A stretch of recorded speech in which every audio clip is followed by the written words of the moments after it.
ಇಬ್ಬರಿಗೂ ಒಂದೇ ನಂಬರ್ನಿಂದ ಮೆಸೇಜ್ ಬರ್ತಿದ್ರಿಂದ ರುದ್ರ ತನ್ನ ಅಸಿಸ್ಟೆಂಟ್ ಜೊತೆ ಸೇರಿ ಆ ವ್ಯಕ್ತಿಯನ್ನು ಹಿಡಿಯೋದಕ್ಕೆ ಏರ್ಪಾಟ್ ಮಾಡ್ದ. ಆಗ ಆ ವ್ಯಕ್ತಿ ರುದ್ರನ ವಶದಲ್ಲಿ ಇನ್ಯಾರು ಈ ಕೆಲಸ ಮಾಡಿದ್ದಾರೆ ಅಂತ ತಿಳಿಯೋದಕ್ಕೆ ಅದರಲ್ಲಿ ಈ ಹಿಂದೆ ಇದ್ದಂತಲ್ಲದೆ ಫೋಟೋಗಳು ಮಸುಕಾಗಿ ಬರುವಂತೆ ಇಟ್ಟಿದ್ದಾರೆ. ರಂಜನಿ ಗಟ್ಟಿಯಾಗಿ ಪ್ರಯತ್ನಿಸಿದ್ರೆ ಆ ಫೋಟೋಗಳಲ್ಲಿರೋ ವ್ಯಕ್ತಿ ಯಾರು ಎಂಬುದು ಆಕೆಗೆ ಸ್ಪಷ್ಟವಾಗಿ ಅರ್ಥ ಆಗುತ್ತೆ.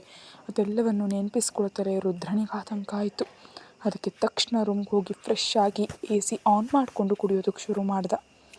ಮತ್ತೊಂದೆಡೆ ರಾತ್ರಿ 7 ಗಂಟೆ ಆಗ್ತಿದ್ದಂತೆ ಗಾಢವಾಗಿ ನಿದ್ದೆ ಮಾಡ್ತಿದ್ದಾಳೆ ರಂಜನಿ. ಆಗಲೇ ಆ ರೂಮಿಗೆ ಬಂದಂಥ ಮಾಲತಿ, ಏನಿದು, ಏನಾಯಿತು, ಹೊತ್ತು ಗೊತ್ತಿಲ್ಲದೆ ಇಂಥ ನಿದ್ದೆ ಯಾಕೆ ಅಂದ್ಕೊಳ್ತಾ ಹೋಗಿ, ರಂಜನಿ, ರಂಜನಿ, ಈ ಸಮಯದಲ್ಲಿ ನಿದ್ದೆ ಯಾಕೆ, ಹೇಳು ಅಂತ ಎಬ್ಸಿದ್ಲು ಮಾಲತಿ. ಅದಕ್ಕೆ ಮೆಲ್ಲಗೆದ್ದು, ಯಾಕೆ ಮಮ್ಮಿ, ಯಾಕೆ ನಿದ್ದೆಯಿಂದ ಎಬ್ಬಿಸ್ದೆ ಅಂತ ಕೇಳಿದ್ಲು. ಯಾಕೆ ಎಬ್ಸೋದು ಅಂದರೆ, ಊಟ ಮಾಡಿದ್ಯಾ, ನಿನಗೆ ಇಷ್ಟವಾದ ಬಿರಿಯಾನಿ ಮಾಡಿದ್ದೀನಿ ಅಂದ್ಲು.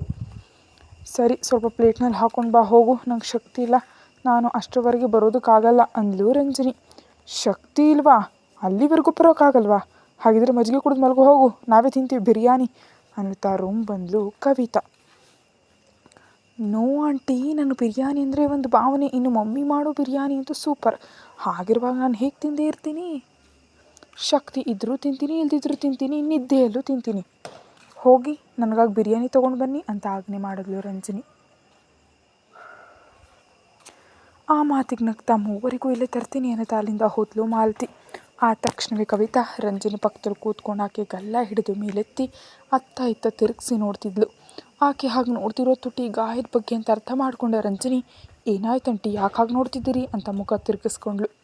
ಕೂಡಲೇ ಮತ್ತೊಮ್ಮೆ ಆಕೆ ಮುಖವನ್ನು ತನ್ನ ಕಡೆ ತಿರುಗಿಸ್ಕೊಂಡು, ಏನು, ನೀನು ಆಫೀಸ್ಗೆ ಹೋಗಿ ಮಾಡೋ ಕೆಲಸ ಇದಾ ಅಂತ ಕೇಳಿದ್ಲು ಕವಿತಾ. ಅದಕ್ಕೆ ತಡಬಡಾಯಿಸ್ತಾ, ಏನು ಕೆಲಸ ಆಂಟಿ ಅಂತ ಕೇಳಿದ್ಲು ರಂಜನಿ. ಮತ್ತೆ ತಿಳಿಯೋದು ಹಾಗೆ ಕೇಳಬೇಡ, ಯಾವನು ನಿನಗೆ ಆಳವಾಗಿ ಮುತ್ತು ಕೊಟ್ಟಿದ್ದಾನೆ, ಆ ಯಾವನೋ ಯಾರು ಅಂತ ನನಗೆ ಹೇಳ್ತೀಯಾ ಇಲ್ವಾ, ನಿಮ್ಮ ಅಮ್ಮನ ಆ ಥರ ಸಿಲುಕ್ಸ್ಲಾ ನಿನಗೆ ಅಂತ ಕೇಳಿದ್ಲು ಕವಿತಾ. ಅಯ್ಯೋ ಅದೇನಿಲ್ಲ ಆಂಟಿ, ಲಿಫ್ಟ್ ಇಳಿಯುವಾಗ ಜಾರಿ ಮುಂದೆ ಬೀಳುವಾಗ ನೆಲ ಮುಖಕ್ಕೆ ತಗಲ್ತು, ಅಲ್ಲೇ ಹಲ್ಲು ಚುಚ್ಕೊಂಡಿದ್ರೆ ಹಾಗೆ ಗಾಯ ಆಯಿತು ಅಂತಂದ್ಲು ರಂಜನಿ. ಆಕೆ ಹೇಳಿ ಸುಳ್ಳು ನಂಬುವಂತೆ ಇದ್ದಿದ್ದರಿಂದ ಮತ್ತೊಂದು ಗುಂಡು ಎಸ್ತಂತೆ, ನಿಜಾನಾ ಅಂತ ಕೇಳಿದ್ಲು ಕವಿತಾ. ನಿಜ ಆಂಟಿ, ಆದರೂ ನಾನ್ಯಾಕೆ ಸುಳ್ಳು ಹೇಳ್ತೀನಿ, ಅದರಲ್ಲೂ ನಿಮಗೆ ನಿಜಕ್ಕೂ ಸುಳ್ಳು ಹೇಳೋದಕ್ಕೆ ಆಗಲ್ಲ ಅಂದ್ಲು ರಂಜನಿ. ನೀನು ಇಷ್ಟೊಂದು ಮುಗ್ಧವಾಗಿ ಮಾತಾಡಿದ್ರೆ ನನಗೆ ಸಂಶಯ ಬರುತ್ತೆ ಅಂತ ಮತ್ತೆ ಅನುಮಾನದಿಂದ ಅಂದ್ಲು ಕವಿತಾ. ಅಯ್ಯೋ, ನಿಮ್ಮ ಅನುಮಾನದಿಂದ ನನ್ನನ್ನು ಕೊಲ್ಲಬೇಡಿ ಆಂಟಿ, ಹೋಗಿ ಮಮ್ಮಿ ಒಬ್ಬಳೇ ಎಲ್ಲವನ್ನ ಹೇಗೆ ತರ್ತಾಳೆ, ನೀವು ಸಹಾಯ ಮಾಡಿ ಅಂದ್ಲು ರಂಜನಿ. ನಾವು ಮುದಿ ವಯಸ್ಸಿನವರು, ನೀನು ಯುವತಿ, ನಮ್ಮನ್ನು ಕೂರಿಸಿ ನೀನು ಮಾಡಬೇಕಾದ ಕೆಲಸ ಬಿಟ್ಟು ನಮ್ಮ ಕೈಯಲ್ಲಿ ಕೆಲಸ ಮಾಡಿಸ್ಕೊಳ್ತೀಯಾ, ಮತ್ತಿಷ್ಟೊಂದು ಸುಖವಾಗಿದ್ದರೆ ಎದ್ದಾಗ ಬಿದ್ದಾಗ ಒದೆಯೋ ಗಂಡ ಸಿಗ್ತಾನೆ ನೋಡು ಅನ್ನುತ್ತಾ ಅಲ್ಲಿಂದ ಹೊರಟು ಹೋದ್ಲು ಕವಿತಾ. ಆಕೆ ಮಾತುಗಳಿಗೆ ನಗ್ತಾ ಎದ್ದು ವಾಶ್ರೂಮ್ ಹೋದ ರಂಜನಿ ಒಂದು ಬಾರಿ ಕನ್ನಡಿಯಲ್ಲಿ ಮುಖ ಮತ್ತು ತುಟಿಯನ್ನು ನೋಡಿಕೊಂಡ್ಳು. ತುಟಿ ಮೇಲಿನ ಗಾಯ ಮಧ್ಯಾಹ್ನ ಇದ್ದಷ್ಟು ಇಲ್ದಿದ್ರೂ ಸಣ್ಣದ ಕೆಂಪುಗೆ ಬಾವು ಕಾಣಿಸ್ತಾ ಇತ್ತು. ದೇವರಿಗೆ ಥ್ಯಾಂಕ್ಸ್ ಹೇಳ್ಕೊತ,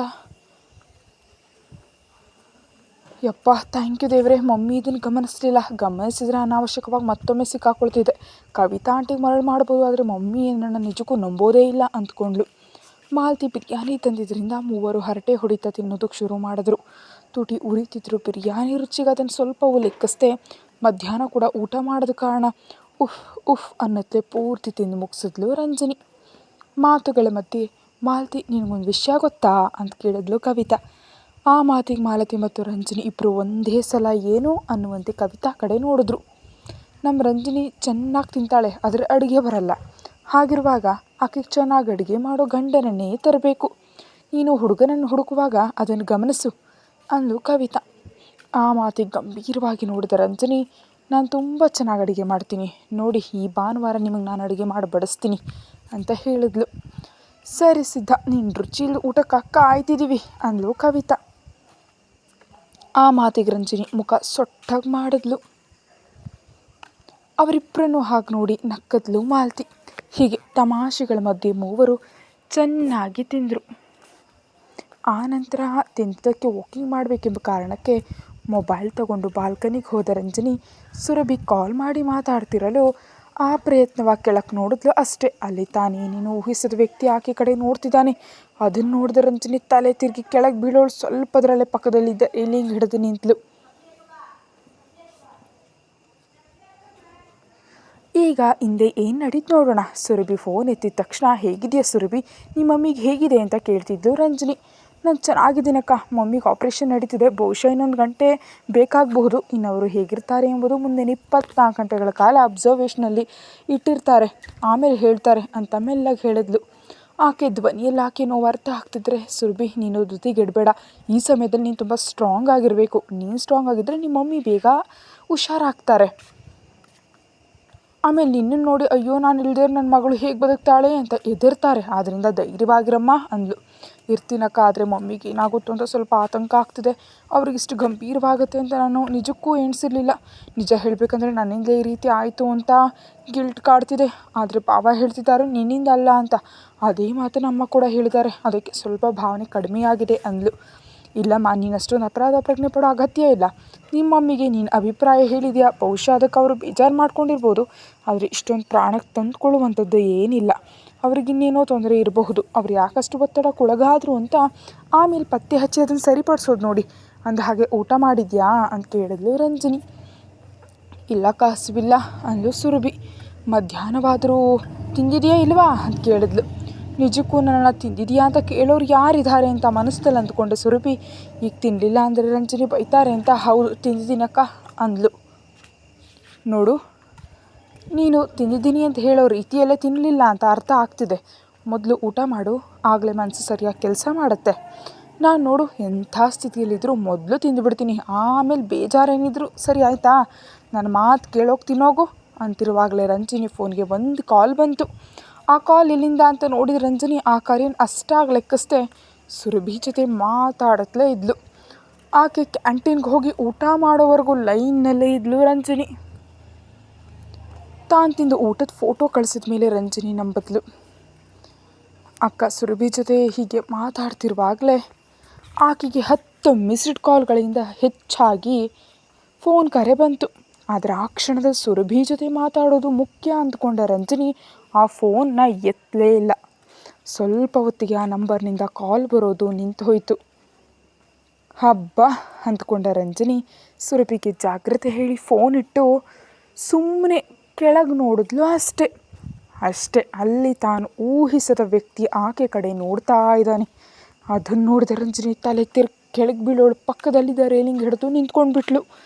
ಕೆಳಗೆ ಕಾರಿಗೆ ಬರ್ಕೊಂಡು ಕೈ ಕಟ್ಕೊಂಡು ಆಕೆಯನ್ನು ನೋಡ್ತಾ ಇದ್ದ ರುದ್ರ ಕಂಡ.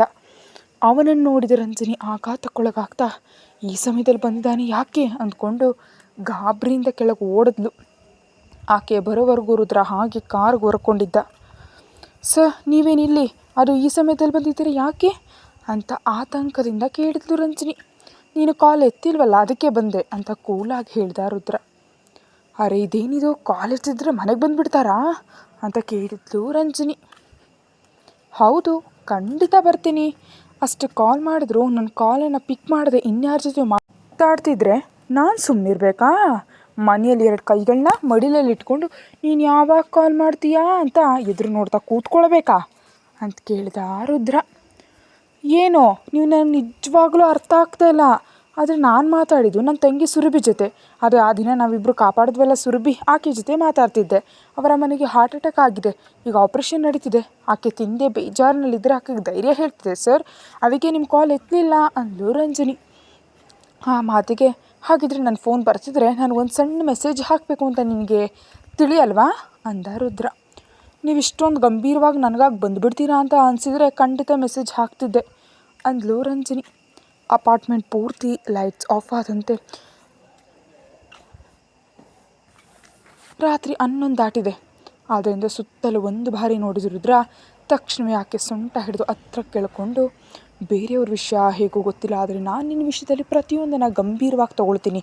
ಆದ್ದರಿಂದ ನೀನು ಕೂಡ ನನ್ನನ್ನು ಗಂಭೀರವಾಗಿ ತೆಗೆದುಕೊಳ್ಳೋದಕ್ಕೆ ಶುರು ಮಾಡು ಅಂದ.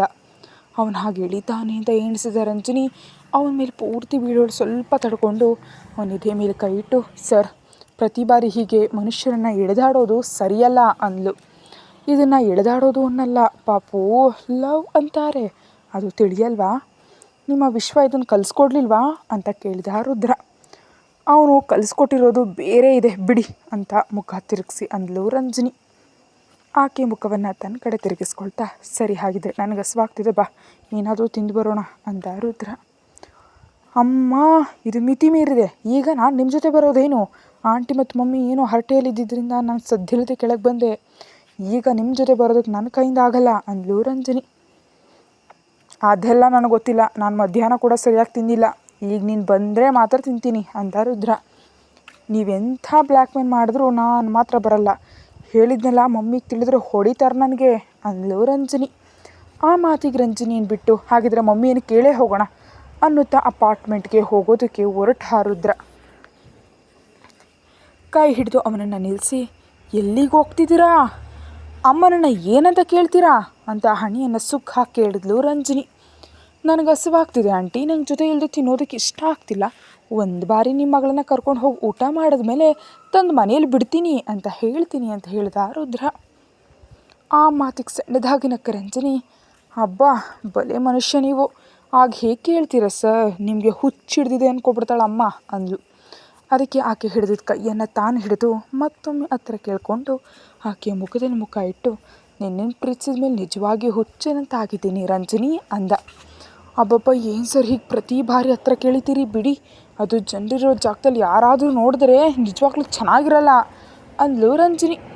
ಅಂದರೆ ಯಾರು ನೋಡ್ದಿದ್ರೆ ಓಕೆನಾ, ಸರಿ ಹಾಗಿದ್ರೆ ಬಾ ಕಾರ್ನಲ್ಲಿ ರೊಮ್ಯಾನ್ಸ್ ಮಾಡೋಣ ಅಂತ ಆಕೆ ಕೈ ಹಿಡಿದು ಕಾರ್ ಹತ್ರ ಹೋದ ರುದ್ರ. ಅದಕ್ಕೆ ಅವನ ಕೈಯನ್ನು ಗಟ್ಟಿಯಾಗಿ ಬಿಡಿಸ್ಕೊಂಡು, ಅಬ್ಬಬ್ಬಾ ಏನು ಸರ್ ನೀವು, ಸ್ವಲ್ಪ ಸ್ವಾತಂತ್ರ್ಯ ಕೊಟ್ಟರೆ ಸಾಕು ಏನೇನು ಅಂತೀರಿ, ಈಗ ನಾನು ನಿಮ್ಮ ಜೊತೆ ಬಂದರೆ ನಿಜಕ್ಕೂ ಚೆನ್ನಾಗಿರಲ್ಲ ಸರ್, ಪ್ಲೀಸ್ ನನ್ನ ಬಿಟ್ಟುಬಿಡಿ ಅಂತ ಆ ಪ್ರಯತ್ನವಾಗಿ ಗಲ್ಲ ಹಿಡಿದು ಬೇಡ್ಕೊಳ್ಳೋದಕ್ಕೆ ಶುರು ಮಾಡಿದ್ಲು ರಂಜನಿ. ಆಕೆ ಹಾಗೆ ಬೇಡ್ಕೊಳ್ತಿದ್ದಾರೆ ತಮಾಷೆಯಾಗಿ ಕಂಡ್ರು ರುದ್ರ ಹಾಗೆ ನಗ್ತಾ ನೋಡ್ತಿದ್ದಾನೆ. ಪ್ಲೀಸ್ ಸರ್ ನನ್ನ ಮಾತು ಕೇಳಿ ಬೇಗ ಇಲ್ಲಿಂದ ಹೋಗ್ಬಿಡಿ ಅಂದ್ಲು ರಂಜನಿ. ಅಂದರೆ ನನ್ನ ಹಸಿವು ಕೊಂದು ಹೋಗುವಂತಿದ್ಯಾ ಅಂತ ಮೂತಿ ಮುದುರ್ಕೊಂಡು ಕೇಳಿದ ರುದ್ರ. ಅಯ್ಯೋ ಹಸಿವು ಕೊಂದ್ರೆ ಹೇಗೆ, ನಿದ್ದೆ ಬರೋದಿಲ್ಲ, ಹಸಿವಾದರೆ ಏನು ಯೋಚಿಸದೆ ತಿಂದು ಬಿಡಬೇಕು ಅಂದ್ಲು ರಂಜನಿ. ಹಾಗಿದ್ರೆ ಬಾ, ನೀನು ಬಂದರೆ ಮಾತ್ರ, ನನಗೆ ಜೊತೆ ನೀಡಿದ್ರೆ ಮಾತ್ರ ತಿಂತೀನಿ ಅಂತ ಹಠ ಮಾಡುವನಂತೆ ಕೇಳಿದ ರುದ್ರ. ಆಗಲ್ಲ ಸರ್, ನಾನು ಈ ಸಮಯದಲ್ಲಿ ನಿಮ್ಮ ಜೊತೆ ಬರೋದಕ್ಕಾಗಲ್ಲ. ಸರಿ ಒಂದು ಕೆಲಸ ಮಾಡಿ, ನೀವು ರೆಸ್ಟೋರೆಂಟ್ಗೆ ಹೋಗಿ ಊಟ ಆರ್ಡರ್ ಮಾಡಿ ಆಗ ನನಗೆ ಫೋನ್ ಮಾಡಿ, ನಾನು ನಿಮ್ಮ ಜೊತೆ ಮಾತಾಡ್ತಾ ಇರ್ತೀನಿ, ನೀವು ನನ್ನ ಜೊತೆ ಮಾತಾಡ್ತಾ ಊಟ ಮುಗಿಸಿ ಮನೆಗೆ ಹೋಗಿ, ಆಗ ನಾನು ನಿಮ್ಮ ಜೊತೆ ನೀಡಿದ ಹಾಗಾಗತ್ತೆ ಅಲ್ವಾ ಅಂದ್ಲು ರಂಜನಿ. ಆ ಮಾತಿಗೆ ಸರಿ ಒಪ್ಪಂದ ಓಕೆ, ಆದರೆ ರೆಸ್ಟೋರೆಂಟ್ಗೆ ಹೋಗಿ ಊಟ ಆರ್ಡರ್ ಮಾಡಿದ ಮೇಲಲ್ಲ, ಈಗಿನಿಂದಲೇ ನೀನು ನನ್ನ ಜೊತೆ ಮಾತಾಡ್ತಾ ಇರಬೇಕು ಅನ್ನುತ್ತಾ ಮೊಬೈಲ್ ತೆಗೆದು ರಂಜನಿ ಕಾಲ್ ಮಾಡಿದ ರುದ್ರ. ಇವ್ರಿಗೆ ಮುದ್ದು ಜಾಸ್ತಿ ಆಗಿದೆ ಅಂತ ಮನಸ್ಸಿನಲ್ಲಿ ಅಂದ್ಕೊಳತ್ಲೆ ಮೊಬೈಲ್ ಎತ್ತಿ ಕಿವಿ ಹತ್ರ ಇಟ್ಕೊಂಡ್ಲು ರಂಜನಿ. ಗುಡ್, ಇಂದಿನಿಂದ ನಾನು ಮತ್ತೆ ಮನೆಗೆ ಹೋಗೋವರೆಗೂ ನಿನ್ನ ಕಾಲ್ ಆನ್ನಲ್ಲೇ ಇರಬೇಕು, ಕಟ್ಟಾಯ್ತಾ ಮಾರನೇ ಕ್ಷಣ ನಾನು ಇಲ್ಲಿಗೆ ಬಂದುಬಿಡ್ತೀನಿ ಅಂದ ರುದ್ರ. ಓಕೆ ಸರ್, ನಿಜಕ್ಕೂ ಕಟ್ ಮಾಡಲ್ಲ, ಚಾರ್ಜಿಂಗ್ ಮುಗಿದು ಹೋಗುವಂತಿದೆ, ಚಾರ್ಜ್ ಇಟ್ಕೊಂಡು ಫೋನ್ ಆನ್ನಲ್ಲೇ ಇಡ್ತೀನಿ ಅಂತ ಹೇಳಿದ್ಲು ರಂಜನಿ. ವೆರಿ ಗುಡ್ ಅಂದ. ಆದರೆ ಆಕೆಯನ್ನು ಬಿಡ್ತಿಲ್ಲ, ಅಲ್ಲಿಂದ ಹೋಗತ್ಲು ಇಲ್ಲ ರುದ್ರ. ಅದಕ್ಕೆ ರಂಜನಿ, ಸರ್ ಇನ್ನು ಬಿಟ್ಟು ತಿನ್ನೋದಕ್ಕೆ ಹೋಗಿ, ಸ್ವಲ್ಪ ಹೊತ್ತಾದರೆ ರೆಸ್ಟೋರೆಂಟ್ ಕೂಡ ಮುಚ್ತಾರೆ, ಹೋಗಿ ಮೊದಲು ತಿನ್ನಿ ಸರ್ ಅನ್ನುತ್ತಾ ಮೆಲ್ಲಗವನಿಂದ ಬಿಡಿಸ್ಕೊಂಡ್ಲು. ನಿನ್ನೇನು ಬಿಟ್ಟು ಹೋಗೋದಕ್ಕೆ ಇಷ್ಟ ಇಲ್ಲ, ಆದರೆ ನೀನು ನನ್ನನ್ನು ಇರೋದಕ್ಕೆ ಬಿಡುವಂತ ಕಾಣ್ತಿಲ್ಲ, ಅದಕ್ಕೆ ಹೋಗ್ತಿದ್ದೀನಿ ಅಂತ ಹೇಳಿ ಹೋಗಿ ಡ್ರೈವಿಂಗ್ ಸೀಟ್ನಲ್ಲಿ ಕೂತು ವಿಂಡೋ ಇಳಿಸ್ತಾ ರುದ್ರ. ಮತ್ತೇನಾಯಿತು ಸ್ವಾಮಿ ವಿಂಡೋ ಇಳಿಸಿದ್ರಿ ಅಂತ ಮನಸ್ಸಲ್ಲಿ ಅಂದ್ಕೊಂಡೆ ರಂಜನಿ ಹತ್ರ ಹೋಗಿ ಸುಳ್ಳು ನಗೆಯಿಂದ, ಇನ್ನು ಹೊರಡಿ ಸರ್ ಅಂದ್ಲು. ಆ ಮಾತಿಗೆ ಹೀಗೆ ಬಾ ಅಂದ ರುದ್ರ. ಆ ಮಾತಿಗೆ ಮುಖವನ್ನು ವಿಂಡೋದಲ್ಲಿಟ್ಟು ಏನು ಸರ್ ಅಂದ್ಲು ರಂಜನಿ. ತಕ್ಷಣ ಆಕೆ ತುಟಿಗಳಿಗೆ ಒಂದು ಮುತ್ತು ಕೊಟ್ಟು, ಗುಡ್ ಗರ್ಲ್, ಫೋನಲ್ಲಿ ಮಾತಾಡ್ತಾ ಮೇಲೆ ಹೋಗು ಅಂದ ರುದ್ರ. ಕರ್ಮ, ಹಸಲಿಗೆ ಮುತ್ತಿಗೆ ಬೆಲೆ ಇಲ್ದಂತಾಯಿತು ಅಂತ ಬೈದ್ಕೊಳ್ತಾ ಫೋನ್ ಕಿವಿ ಹತ್ರ ಇಟ್ಟು, ಹೇಳಿ ಸರ್ ಅನ್ನುತ್ತಾ ಮೆಟ್ಟಲು ಹತ್ತೋದಕ್ಕೆ ಹೋದ್ಲು ರಂಜನಿ. ಕಾರ್ ಸ್ಟಾರ್ಟ್ ಹೋಗ್ತಿದ್ದ ರುದ್ರ ಆಕೆ ಏನು ತಿಂದ್ಲು, ಏನು ಮಾಡಿದ್ಲು, ಫ್ರೆಂಡ್ಸ್ ಯಾರು, ಇಂಥ ಚಿಕ್ಕ ಪುಟ್ಟ ಪ್ರಶ್ನೆಗಳನ್ನ ಕೇಳ್ತಿದ್ರೆ ಅವನಿಗೆ ಉತ್ತರ ನೀಡ್ತಾ ಮಾತಾಡ್ತಾ ಇದ್ಲು ರಂಜನಿ. ಆ ಕರೆ 2 ಗಂಟೆಗಳ ಕಾಲ ಇತ್ತು. ಕೊನೆಗೆ ರುದ್ರನ ಮೊಬೈಲ್ ಚಾರ್ಜಿಂಗ್ ಮುಗಿಯೋ ಜೊತೆಗೆ ಅವನ ಮನೆಗೆ ತಲುಪಿದ್ರಿಂದ ಕಾಲ್ ಕಟ್ಟಾಯಿತು. ಅದಕ್ಕೆ ಹಬ್ಬ ಬಿಟ್ಟ. ಆದರೂ ಈ ಮನುಷ್ಯನಿಗೆ ಈ ವಿಷಯಗಳೆಲ್ಲ ಯಾಕೆ, ಏನೇನೋ ಕೇಳಿ ಕಾಲ ಕಳೀತಾ ನನ್ನ ಸಮಯವನ್ನು ಹಾಳು ಮಾಡ್ತಿದ್ದಾನೆ, ನಿಜಕ್ಕೂ ನಿದ್ದೆ ಬರ್ತಿದೆ ಅಂದ್ಕೊಂಡೆ ರಂಜನಿ ಫೋನ್ ಚಾರ್ಜಿಂಗ್ ಇಟ್ಟು ಮಲಗಿಬಿಟ್ಲು. ಮನೆಗೆ ಹೋದ ರುದ್ರ ಸಮಯ ನೋಡುವಷ್ಟರು 1 ದಾಟಿತ್ತು. ತಾಯಿ ಏನು ಮಾಡ್ತಿದ್ದಾರೆ ಅಂತ ಆಕೆ ರೂಮ್ ಹತ್ರ ಹೋಗಿ ನೋಡಲಾಗಿ ವಸುಂಧರ ಹಾಯಾಗಿ ನಿದ್ದೆ ಮಾಡ್ತಿದ್ದಾರೆ. ಆ ನಂತರ ತನ್ನ ರೂಮ್ಗೆ ಹೋಗಿ ಆ ದಿನ ಪೂರ್ತಿ ರಂಜನಿ ಜೊತೆ ಕಳೆದ ಕ್ಷಣಗಳನ್ನ ನೆನಪಿಸ್ಕೊಳ್ತಾ ನಗ್ತಾ ನಿದ್ದೆ ಹೋದ ರುದ್ರ. ಮತ್ತೊಂದೆಡೆ ಆ ದಿನ ಸಂಜೆ ರೆಸ್ಟೋರೆಂಟ್ನಿಂದ ಮನೆಗೆ ಬಂದು ವೀರ ಊಟ ಮಾಡಿದ ನಂತರ ಏನೋ ಕಾಲ್ ಬರಲಾಗಿ ಹೊರಗೆ ಬಂದು ಅತ್ತ ಇತ್ತ ತಿರುಗ್ತಾ ಮಾತಾಡ್ತಿದ್ದಾನೆ. ತನ್ನ ಕೆಲಸ ಮುಗಿಸ್ಕೊಂಡು ಅನ್ಸೂಯ ಕೂಡ ಬಂದು ವೀರ ಹತ್ರ ನಿಂತಳು. ಆಕೆಯನ್ನು ನೋಡಿ ಏನು ಅನ್ನುವಂತೆ ಕಣ್ಣು ಹಾರಿಸ್ತಾ ವೀರ, ನಾನು ನಿನ್ನ ಜೊತೆ ಮಾತಾಡಬೇಕು ಅಂತ ಸನ್ನೆ ಮಾಡಿದ್ಲು ಅನ್ಸೂಯ. 5 ನಿಮಿಷ ಅಂತ ಹೇಳಿದ ವೀರ ಆಕೆಯಿಂದ ಸ್ವಲ್ಪ ದೂರ ಹೋಗಿ ಮತ್ತೆ ಅತ್ತ ಇತ್ತ ತಿರುಗ್ತಾ ಫೋನಲ್ಲಿ ಮಾತಾಡ್ತಾ ಇದ್ದಾನೆ. ಅದಕ್ಕೆ ಅನಸೂಯ ಅಲ್ಲೇ ಇದ್ದ ಚೇರ್ನಲ್ಲಿ ಕೂತು ಮತ್ತೊಂದು ಚೇರು ವೀರ ಅವ್ರಿಗೆ ಹಾಕಿದ್ಲು. 5 ನಿಮಿಷ ಅಂದ ವೀರ 10 ನಿಮಿಷ ಕಳೆದ್ರೂ ಇನ್ನು ಫೋನಲ್ಲಿ ಮಾತಾಡ್ತಾನೇ ಇದ್ದಾನೆ. ಅದಕ್ಕೆ ಸುಸ್ತಾದಂತಾಗಿ ಎದುರಿಗಿದ್ದ ಚೇರ್ ಮೇಲೆ ಕಾಲುಗಳನ್ನ ಇಟ್ಕೊಂಡು ಹಿಂದೆವರೆಗೆ ಕಣ್ಣು ಮುಚ್ಕೊಂಡ್ಲು ಅನಸೂಯ. ಕಾಲು ಗಂಟೆ ನಂತರ ಫೋನ್ ಕಟ್ ಮಾಡಿ ಬಂದ ವೀರ ಚೇರ್ನಲ್ಲಿದ್ದ ಅನಸೂಯ ಕಾಲುಗಳನ್ನ ತೆಗೆದು ತಾನು ಕೂತು ಆಕೆ ಕಾಲುಗಳನ್ನ ತನ್ನ ಮಡಿಲಲ್ಲಿಟ್ಟುಕೊಂಡ. ಅಷ್ಟರಲ್ಲೇ ಕಂಡುಬಿಟ್ಟು ಅವನ ಕಡೆ ನೋಡಿ, ಯಾರ್ದು ವೀರ ಫೋನ್? ನನ್ನ ಹತ್ರ ಮಾತಾಡ್ತಿ ದೂರ ಯಾಕೆ ಹೋದೆ? ನನ್ನ ಹತ್ರ ರಹಸ್ಯಗಳನ್ನ ಕಾಪಾಡ್ತಿದ್ಯಾ ಅಂತ ಕೇಳಿದ್ಲು. ಏನೋ ಇದೆ ಬಿಡು, ನಿನಗೆ ಹೇಳೋದಿನ ಹೇಳ್ತೀನಿ, ಆದರೆ ಹೇಳು, ನನ್ನ ಜೊತೆ ಏನು ಮಾತಾಡಬೇಕು ಅಂತ ಅಂದ್ಕೊಂಡಿದ್ಯಾ ಅಂತ ಕೇಳಿದ. ನನಗೆ ನೀನು ಆ ಹುಡುಗಿ ರಂಜನಿ ಮೇಲೆ ಯಾಕೆ ಅಷ್ಟೊಂದು ಹಗೆತನ ಬೆಳೆಸ್ಕೊಂಡಿದ್ಯೋ ತಿಳಿಬೇಕು. ಆ ವಿಷಯದ ಬಗ್ಗೆ ಯೋಚಿಸಿ ನನ್ನ ಬುದ್ಧಿ ಹೋಗ್ತಾ ಇದೆ. ನಿನ್ನ ಕಾರಣದಿಂದ ಯಾವಾಗೋ ಸಾಯೋಳು ಈ ಆಲೋಚನೆಗಳಿಂದ ಮೊದಲೇ ಸಾಯುವಂತಿದ್ದೀನಿ ಅಂತ ಅಂದ್ಲು ಅನಸೂಯ. ಆ ಮಾತು ಕೇಳಿದ ತಕ್ಷಣವೇ ಅಪ್ರಯತ್ನವಾಗಿ ಆಕೆ ಕಾಲುಗಳ ಮೇಲಿದ್ದ ವೀರ ಕೈಗಳು ಗಟ್ಟಿಯಾಗಿ ಬಿಗಿದಾದವು. ಅದಕ್ಕೆ ಅಬ್ಬಾ ನೋವಾಗ್ತಿದೆ ವೀರ ಅಂತ ಕಾಲುಗಳನ್ನ ಹಿಂದೆ ಎಳೆಯೋದಕ್ಕೆ ಪ್ರಯತ್ನಿಸಿದ್ಲು ಅನಸೂಯ. ಆ ಕಾಲುಗಳನ್ನ ಮತ್ತಷ್ಟು ಗಟ್ಟಿಯಾಗಿ ಹಿಡ್ಕೊಂಡು, ನಿನಗ್ಯಾಕೆ ಇಷ್ಟೊಂದು ಮಾತುಗಳು? ಆದರೂ ನಿನಗೆ ಈ ಆಲೋಚನೆಗಳೆಲ್ಲ ಅಗತ್ಯನಾ?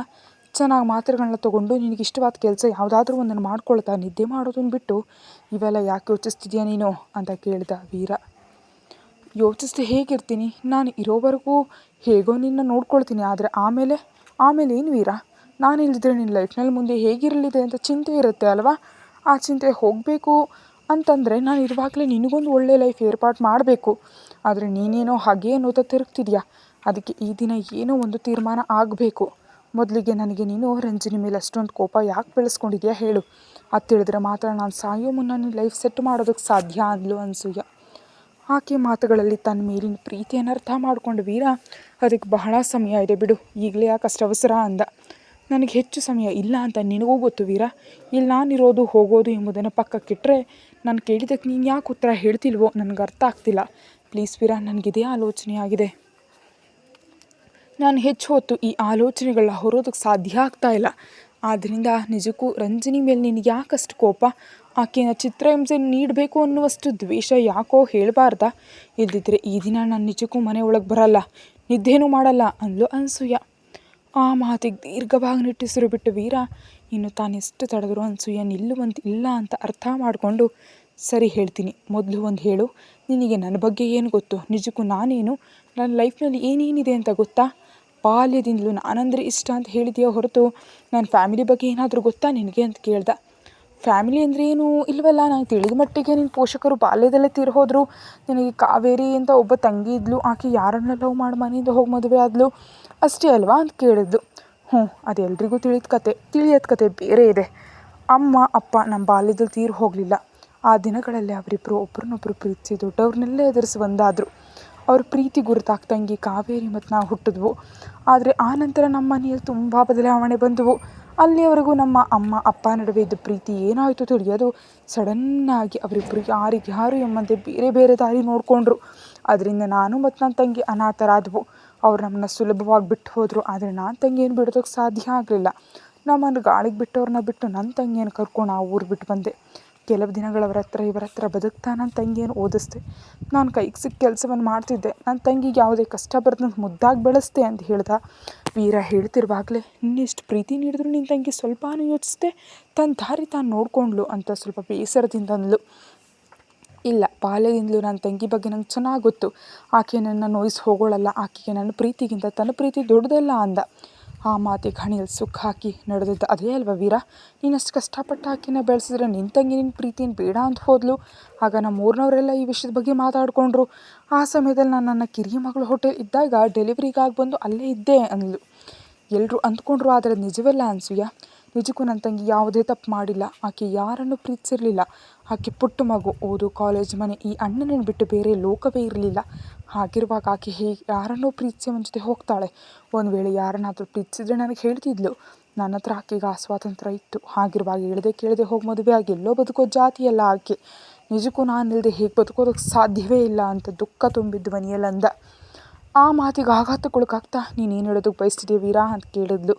ನನ್ನ ತಂಗಿ ಬದುಕಿದ್ರೆ ನನ್ನ ಬಿಟ್ಟು ಹೋಗ್ತಿರ್ಲಿಲ್ಲ ಅಂತಿದ್ದೀನಿ ಅಂತ ಕಣ್ಣೀರಿನಿಂದ ಅಂದ. ಆ ಮಾತಿಗೆ ಅನ್ಸೂಯ ತಕ್ಷಣ ತನ್ನ ಕಾನುಗಳನ್ನ ವೀರ ಮಡಿಲಿನಿಂದ ತೆಗೆದು ಅವನಿಗೆ ಹತ್ತಿರವಾಗಿ ಕೂತು ಆತನ ಕಡೆ ಆಶ್ಚರ್ಯದಿಂದ ನೋಡ್ತಾ, ಅಂದರೆ ಏನು ವೀರ, ನಿನ್ನ ತಂಗಿ ಬದುಕಿಲ್ವಾ ಅಂತ ಕೇಳಿದ್ಲು. ಆ ಪ್ರಶ್ನೆ ಕೇಳಿದ ತಕ್ಷಣವೇ ವೀರ ಕಣ್ಣುಗಳಿಂದ ಕಣ್ಣೀರು ಹರಿತು. ಅವನ ಧ್ವನಿ ಭಾರವಾಗಿ ಬದಲಾಗ್ತಿರಲು, ಇಲ್ಲ, ನನ್ನ ತಂಗಿ ಬದುಕಿಲ್ಲ, ಆಕೆ ನಾಪತ್ತೆಯಾದ 2 ದಿನಗಳಿಗೆ ಸತ್ತು ಹೋದ್ಲು. ಆಕೆಯದು ಸಾಮಾನ್ಯ ಸಾವಲ್ಲ, 4 ವ್ಯಕ್ತಿಗಳ ಅತ್ಯಾಚಾರ ಮಾಡಿ ಆಕೆಯನ್ನು ಕೊಂದಿದ್ದಾರೆ ಅಂತ ಅಳ್ತಾ ಅಂದ ವೀರ. ಅದಕ್ಕೆ ಅನ್ಸೂಯ ನಂಬಲಾಗದವಳಂತೆ ನೋಡಿದ್ಲು. ಅದೇ ಸಮಯದಲ್ಲಿ ವೀರ ಅಳ್ತಿರೋದು ನೋಡಿ ತಡ್ಕೊಳ್ಳಾರ್ದೆ ಕೂಡಲೇ ಅವನ ತಲೆಯನ್ನು ತನ್ನ ಮಡಲಿಗೆ ತಗೊಂಡು ಸಮಾಧಾನ ಪಡಿಸ್ತಾ, ಇದೆಲ್ಲ ಹೇಗೆ ನಡೀತು ವೀರ, ಯಾಕೆ ಸತ್ಲು, ಇದರ ಬಗ್ಗೆ ಯಾರಿಗೂ ತಿಳಿದಂತೆ ಹೇಗಿತ್ತು ಅಂತ ಕೇಳಿದ್ಲು ಅನ್ಸೂಯ. ಆ ಮಾತಿಗೆ ಒಮ್ಮೆಲೆ ಅನ್ಸೂಯಳ ಮಡಿಲಿನಿಂದ ಎದ್ದು ಹಿಂದೆ ಸರಿದು ವೀರ ಕಣ್ಣೀರು ಒರೆಸ್ಕೊಂಡು, ಯಾಕಂದರೆ ಆ ರಾಕ್ಷಸಿ ರಂಜನಿಯಿಂದಲೇ ಇದೆಲ್ಲ ನಡೆದದ್ದು. ಆಕೆ ಮಾಡಿದ್ದಕ್ಕೆ ನನ್ನ ತಂಗಿ ಸತ್ತು ಹೋದ್ಲು, ಯಾವುದೇ ಪಾಪ ತಿಳಿಯೋದು ನನ್ನ ತಂಗಿ ಆ ರಂಜನಿ ಕಾರಣದಿಂದ ಅನ್ಯಾಯವಾಗಿ ಸತ್ತು ಹೋದ್ಲು ಅಂತ ಗಟ್ಟಿಯಾಗಿ ಕೂಗಿ ಹೇಳ್ದ. ಆ ಮಾತಿಗೆ ಆಘಾತಗೊಳಗಾಗ್ತಾ ಒಮ್ಮೆಲೆ ಎದ್ದು ನಿಂತಳು ಅನ್ಸೂಯ. ರಂಜನಿ ಮೇಲೆ ಅಷ್ಟೊಂದು ದ್ವೇಷ ಯಾಕೆ ಅಂತ ಕೇಳ್ತಿದ್ದಾಳೆ ಅನ್ಸೂಯ. ಅದಕ್ಕೆ ನನ್ನ ತಂಗಿ ಕಾವೇರಿ ಸಾವಿಗೆ ರಂಜನಿನೇ ಕಾರಣ ಅಂತ ಹೇಳ್ತಾನೆ. ಆ ಮಾತಿಗೆ ಅನ್ಸೂಯ ನಿಜಕ್ಕೂ ಆಘಾತಕ್ಕೊಳಗಾದ್ಲು. ವೀರ ಕೋಪದಿಂದ ಕುದೀತಾ ಇದ್ದಾನೆ. ಅನ್ಸೂಯ ಅವನ ಭುಜದ ಮೇಲೆ ಕೈ ಇಟ್ಟು ಅವನನ್ನು ಕೂರಿಸಿ ಅವನ ಕೈಗಳನ್ನ ಹಿಡ್ಕೊಂಡು ಸಮಾಧಾನ ಮಾಡ್ತಾ, ಸಮಾಧಾನ ವೀರ, ಪ್ಲೀಸ್ ಭಾವುಕನಾಗಬೇಡ, ನಿಜಕ್ಕೂ ಏನು ನಡೀತು ಅಂತ ಸ್ಪಷ್ಟವಾಗಿ ಹೇಳಬಾರ್ದಾ ಅಂತ ಕೇಳಿದ್ಲು. ಆ ಮಾತಿಗೆ ಸ್ವಲ್ಪ ಹತೋಟಿಗೆ ಬಂದು ವೀರ ಮತ್ತೆ ಹೇಳೋದಕ್ಕೆ ಶುರು ಮಾಡ್ದ. ನನಗೆ ಇಲ್ದಿದ್ರು ನನ್ನ ತಂಗಿಯನ್ನು ಚೆನ್ನಾಗಿ ಓದ್ಕೊಂಡು ಅವನಿಗೆ ಕೊಟ್ಟು ಮದುವೆ ಮಾಡಬೇಕು ಅಂತ ನಾನು ಎಷ್ಟೋ ಕನಸುಗಳನ್ನ ಕಂಡಿದ್ದೆ. ಅದಕ್ಕೆ ತಕ್ಕ ಕಷ್ಟವನ್ನು ಪಟ್ಟಿದ್ದೆ. ನನ್ನ ತಂಗಿ ಕಾವೇರಿ ನಿಜವಾಗಿಯೂ ಚಿನ್ನದಂಥ ಹುಡುಗಿ. ಈ ರಂಜನಿ ಕಾವೇರಿಯ ಫ್ರೆಂಡ್, ಇಬ್ಬರು ತುಂಬ ಹತ್ತಿರವಾಗಿದ್ದರು. ರಂಜನಿ ಆಗಾಗ ನಮ್ಮ ಮನೆಗೂ ಬರ್ತಿದ್ಲು. ನಿಜ ಹೇಳಬೇಕಂದ್ರೆ ರಂಜನಿಯ ಮೊದಲ ಬಾರಿ ನೋಡಿದಾಗಲೇ ನನಗೆ ಆಕೆ ಮೇಲೆ ಒಂದು ಪುಟ್ಟ ಇಷ್ಟ ಉಂಟಾಯಿತು. ಆಗಾಗ ನಮ್ಮ ಮನೆಗೆ ಬರೋದು, ನನ್ನ ಜೊತೆ ತಮಾಷೆಯಾಗಿ ಮಾತಾಡೋದ್ರ ಜೊತೆ ಕಾವೇರಿಗಾಗಿ ಮತ್ತು ನನಗಾಗಿ ಅವರ ಅಮ್ಮ ಮಾಡಿದ ಅಡುಗೆಗಳನ್ನ ತರೋದು, ಹಾಗೆ ಕಾವೇರಿ ಜೊತೆ ಸೇರಿ ಯಾವುದಾದ್ರೂ ಶಾಪಿಂಗ್ ಅಥವಾ ಎಲ್ಲಿಗಾದರೂ ಹೋದಾಗ ನನಗಾಗಿ ಪುಟ್ಟ ಉಡುಗೊರೆಗಳನ್ನ ತರ್ತಿದ್ಲು ರಂಜನಿ. ಇವೆಲ್ಲವೂ ನಂಗೆ ತುಂಬ ಸಂತೋಷ ನೀಡ್ತಿದ್ವು. ಹಾಗೆ ಆ ಹುಡುಗಿ ಮೇಲೆ ದಿನ ಕಳೆದಂತೆ ಇಷ್ಟ ಹೆಚ್ಚಾಗಿ ಅದು ಪ್ರೀತಿಯಾಗಿ ಬದಲಾಯಿತು. ನನ್ನ ತಂಗಿಯ ಗೆಳತಿ ನನಗೆ ಹೆಂಡತಿ ಆದರೆ ನನ್ನ ತಂಗಿನ ಇನ್ನೂ ಚೆನ್ನಾಗಿ ನೋಡ್ಕೊಳ್ತಾಳೆ ಅಂತ ನಾನು ಅಂದ್ಕೊಂಡಿದ್ದೆ. ಹಾಗೆ ರಂಜನಿಯನ್ನು ನಾನು ಹೆಂಡತಿ ಅಂತ ನಿರ್ಧರಿಸಿದೆ. ರಂಜನಿಗೂ ನನ್ನ ಜೊತೆ ಸಲಿಗೆ ಹೆಚ್ಚೇ ಇತ್ತು. ಅದಕ್ಕೆ ಒಂದು ದಿನ ರಂಜನಿಗೆ ಪ್ರಪೋಸ್ ಮಾಡಿದೆ. ಆ ಮಾತಿಗೆ ರಂಜನಿ ಮೊದಲು ತಡಬಡಾಯಿಸಿದ್ರು. ಆ ತಕ್ಷಣವೇ ತನಗೆ ಈಗಾಗಲೇ ಬಾಯ್ ಫ್ರೆಂಡ್ ಇದ್ದಾನೆ ಅಂತ ನನಗೆ ಹೇಳಿದ್ಲು. ಅದನ್ನು ಕೇಳಿ ನಾನು ಆಘಾತಗೊಂಡೆ. ಇನ್ನು ಅಂದಿನಿಂದ ನಮ್ಮಿಬ್ಬರ ನಡುವೆ ಮಾತುಕತೆ ಸರಿಯಾಗಿರಲಿಲ್ಲ. ಎಷ್ಟಾದರೂ ಮೊದಲ ಬಾರಿ ಇಷ್ಟಪಟ್ಟಿದ್ದೆ ಅಲ್ವಾ, ಆಕೆ ಮೇಲಿನ ಆ ಇಷ್ಟ ಅಷ್ಟು ಸುಲಭವಾಗಿ ಹೋಗಲಿಲ್ಲ. ಇನ್ನು ಆಕೆ ಬಂದಾಗ ಆಕೆ ನೋಡ್ತಿರೋದು, ಎಲ್ಲಾದರೂ ಸಿಕ್ಕರೆ ಮಾತಾಡೋದಕ್ಕೆ ಪ್ರಯತ್ನಿಸೋದು, ಇವೆಲ್ಲವನ್ನು ಮಾಡ್ತಾ ಇದ್ದೆ. ಆ ವಯಸ್ಸು ಅಂಥದ್ದೇ. ಹೇಗಾದರೂ ಆಕೆಯನ್ನು ಒಪ್ಪಿಸಿ ನನ್ನ ಕಡೆ ತಿರುಗಿಸ್ಕೊಳ್ಬೇಕು ಅಂತ ಅಂದ್ಕೊಂಡಿದ್ದೆ. ಅದು ಆಕೆಗೆ ಕಿರಿಕಿರಿ ಅನ್ನಿಸ್ತೋ ಏನೋ. ಅದೇ ವಿಷಯವನ್ನು ಕಾವೇರಿಗೆ ಹೇಳಿದ್ಲು. ಆದ್ದರಿಂದ ಕಾವೇರಿ ನನ್ನ ಹತ್ರ ಬಂದು, ಅಣ್ಣ, ರಂಜನಿ ಮೇಲೆ ಇಷ್ಟ ಬೆಳೆಸ್ಕೊಳ್ಬೇಡ, ಆಕೆ ಈಗಾಗಲೇ ಬೇರೆ ಸಂಬಂಧದಲ್ಲಿದ್ದಾಳೆ, ಇನ್ನು ಆಕೆಯನ್ನು ಇಕ್ಕಟ್ಟಿಗೆ ಸಿಲುಕಿಸ್ಬೇಡ. ನಿಜಕ್ಕೂ ನಮ್ಮನ್ನು ಯಾರೂ ಹತ್ರ ಸೇರಿಸೋದಿಲ್ಲ. ನನ್ನ ಮಸುಕಾದ ಮುಖ, ಡ್ರೆಸ್ಸಿಂಗ್, ಮೇಕಪ್ ಇಲ್ಲದ ಮುಖದೊಂದಿಗೆ ಇರೋ ನನ್ನ ಜೊತೆ ಯಾರು ಫ್ರೆಂಡ್ಶಿಪ್ ಮಾಡೋದಕ್ಕೆ ಇಷ್ಟಪಡೋದಿಲ್ಲ. ಅಂಥದ್ರಲ್ಲಿ ರಂಜನಿ ಪ್ರಾಮಾಣಿಕವಾಗಿ ನನ್ನ ಜೊತೆ ಫ್ರೆಂಡ್ಶಿಪ್ ಮಾಡ್ತಿದ್ದಾಳೆ. ಅಂಥ ಗೆಳತಿ ನೀನು ಕಾಟ ಕೊಡೋದ್ರಿಂದ ದೂರ ಆದರೆ ಬೇಜಾರಾಗುತ್ತಣ್ಣ ಅಂತ ಅಳ್ತಾ ಕೇಳಿದ್ಲು. ಆ ಮಾತಿಗೆ ಅಂದಿನಿಂದ ರಂಜನಿಗೆ ದೂರವಾಗಿರ್ತಿದ್ದೀನಿ. ಒಂದಿನ ಅನಿರೀಕ್ಷಿತವಾಗಿ ಕಾವೇರಿ ಬುಕ್ಸ್ನಿಂದ ಒಂದು ಫೋಟೋ ಕೆಳಗೆ ಬಿತ್ತು. ಆ ಫೋಟೋ ಯಾರ್ದು ಅಂತ ನಾನು ತಗೊಂಡು ನೋಡಿದೆ. ಹುಡುಗ ಚೆನ್ನಾಗೇ ಇದ್ದಾನೆ. ಬಹುಶಃ ನನ್ನ ತಂಗಿ ಅವನನ್ನು ಪ್ರೀತಿಸ್ತಿದ್ದಾಳೋ ಏನೋ. ಪ್ರೀತಿಸಿದ್ರೆ ನನಗೆ ಈ ವಿಷಯ ಹೇಳಬೇಕಲ್ವಾ ಅಂತ ನಾನು ಅಂದ್ಕೊಳ್ತಿರುವಾಗಲೇ ಅಷ್ಟರಲ್ಲಿ ಅಲ್ಲಿಗೆ ಬಂದು ಕಾವೇರಿ ಆ ಫೋಟೋ ತಗೊಳ್ತಾ, ಹೇಗಿದ್ದಾನಣ್ಣ ಹುಡುಗ ಅಂತ ನಗ್ತಾ ಕೇಳಿದ್ಲು. ಚೆನ್ನಾಗಿದ್ದಾನೆ. ಯಾರೀ ಹುಡುಗ, ಪ್ರೀತಿಸ್ತಿದೆಯಾ ಅಂತ ಕೇಳಿದೆ ನಾನು. ಆ ಮಾತಿಗೆ ಜೋರಾಗಿ ನಕ್ಕ. ನಾನಾ, ಪ್ರೇಮಾನ? ಅಷ್ಟೆಲ್ಲ ಇಲ್ಲ ಅಣ್ಣ, ಈ ಹುಡುಗ ರಂಜನಿ ಪ್ರೀತಿಸ್ತಿರೋ ಹುಡುಗ. ತನ್ನ ಬುಕ್ಸ್ನಲ್ಲಿದ್ದರೆ ಆಂಟಿ ಬೈತಾರೆ ಅಂತ ನನ್ನ ಬುಕ್ಸ್ನಲ್ಲಿ ಇಟ್ಟಿದ್ದಾಳೆ ಅಂದ್ಲು ಕಾವೇರಿ. ಅದಕ್ಕೆ ನನಗೆ ಕೋಪ ಬಂದು ಆ ಫೋಟೋ ಕಾವೇರಿ ಕೈಯಿಂದ ಕಿತ್ಕೊಂಡು ಹರಿದು ಹೊರಗೆಸ್ತು. ನೋಡು, ಆಕೆ ನಡತೆ ಏನೋ ಸರಿ ಇಲ್ಲ. ಆಕೆ ಜೊತೆ ನೀನು ಫ್ರೆಂಡ್ಶಿಪ್ ಕಡಿಮೆ ಮಾಡಿಕೊಂಡ್ರೆ ಒಳ್ಳೆಯದು. ಆದರೂ ಆಕೆ ಬಾಯ್ ಫ್ರೆಂಡ್ ಫೋಟೋ ನಿನ್ನ ಬುಕ್ಸ್ನಲ್ಲಿ ಇಟ್ಕೊಳ್ಳೋದು ಏನಿದು? ನಾನಂತೂ ಕೋಪ ಮಾಡ್ಕೊಳ್ಳಲ್ಲ ಅಂತ ಅಂದ್ಕೊಂಡ್ಬಿಟ್ಟಿದ್ಯಾ ಅಂತ ಆಕೆನ ಗದರಿಸ್ದೆ. ಅದಕ್ಕೆ ಸಾರಿ ಅಣ್ಣ, ಇನ್ನೊಂದು ಬಾರಿ ಹಾಗೆ ಇಟ್ಕೊಳ್ಳಲ್ಲ ಅಂತ ಹೇಳಿದ್ಲು ಕಾವೇರಿ. ಅಂದಿನಿಂದ ನನಗೆ ಯಾಕೋ ರಂಜನಿ ಮೇಲೆ ಒಳ್ಳೆಯ ಅಭಿಪ್ರಾಯವಂತೂ ಇರಲಿಲ್ಲ. ಬಹುಶಃ ನನ್ನ ಪ್ರೀತಿಯನ್ನು ತಿರಸ್ಕರಿಸಿದ್ಲು ಎಂಬ ಕಾರಣ ಇರಬಹುದು, ಅಥವಾ ಇನ್ಯಾರನ್ನು ಇಷ್ಟಪಡ್ತಿದ್ದಾಳೆ ಅಂತಿರಬಹುದು. ಅದಕ್ಕೆ ನಾನೇ ಆಕೆಗೆ ದೂರ ಇರೋದಕ್ಕೆ ಶುರು ಮಾಡಿದೆ. ದಿನಗಳು ಉರುಳ್ತಿವೆ. ಇಬ್ಬರು ಬಿಟೆಕ್ ಸೆಕೆಂಡ್ ಇಯರ್ಗೆ ಬಂದರು. ಆಗಲೇ ಒಂದು ದಿನ ನನ್ನ ಹತ್ರ ಬಂದು, ಕಾವೇರಿ ಅಣ್ಣ, ನನ್ನ ಗೆಳತಿ ರಂಜಿನಿ ತನ್ನ ಬಾಯ್ ಫ್ರೆಂಡ್ ಜೊತೆ ಮದುವೆಗೆ ಸಿದ್ಧವಾಗಿದ್ದಾಳೆ. ಆಕೆ ಬಾಯ್ ಫ್ರೆಂಡ್ ಶ್ರೀಮಂತ ಕುಟುಂಬ. ಅವ್ರು ರಂಜಿನಿಯನ್ನು ಮದುವೆ ಮಾಡ್ಕೊಳ್ಳೋದಕ್ಕೆ ಒಪ್ಪಲಿಲ್ಲ. ಅದಕ್ಕೆ ಅವರಿಬ್ಬರು ಯಾರಿಗೂ ಹೇಳಿದೆ ಊರ ಕೊನೆಯಲ್ಲಿ ಗುಡಿಯಲ್ಲಿ ಮದುವೆ ಆಗ್ತಿದ್ದಾರೆ. ಆಕೆ ಜೊತೆಯಾಗಿ ನನ್ನ ಬರೋದಕ್ಕೆ ಹೇಳಿದಾಳೆ. ನಾನು ಹೋಗ್ತಿದ್ದೀನಿ ಅಂತ ಹೇಳಿದ್ಲು. ಆ ಮಾತಿಗೆ ಆಘಾತಗೊಂಡ ನಾನು, ಏನು ಬೇಡ, ಅವರಿಬ್ಬರು ಮದುವೆ ಆಗ್ತಿದ್ರೆ ನಿನಗ್ಯಾಕೆ ಅಂದೆ. ಕತೆ ಮುಂದುವರಿಯುತ್ತೆ. ಹೆಚ್ಚಿನ ವಿಡಿಯೋಗಾಗಿ ಚಾನಲ್ಗೆ ಮೆಂಬರ್ಶಿಪ್ ತೊಗೊಂಡು ವಿಡಿಯೋ ಮೊದಲೇ ನೋಡಿ. Thank you.